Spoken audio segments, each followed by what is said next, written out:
This picture represents the first time I knew something had to be done. In a company like ours, we could not afford to have something like this happening, so this was the starting point to automation's organization improvements. One of our problems were leftover cables. This happens when a coil is finished and not all of it is used, so a smaller than usual cable remains. We needed a place to store them for future applications, so we did this.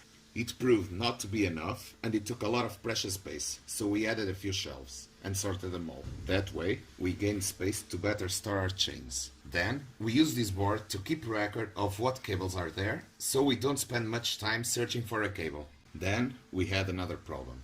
We had too many types of cable and too little space. Again, a few shelves were the solution. We always had a major recurring problem, checking out material. Computers were busy, we took notes to do it later, sometimes lost the notes or even forgot to take them, and that messed up the whole machine costs. So we added a computer in the warehouse to do it quickly, using barcodes and a barcode scanner. Then again, sometimes got confusing, as there are too many different materials, codes and machines to check them out too. We made a few changes and replaced this with a fully automated system. This is another warehouse with little useful space, but a lot of potential.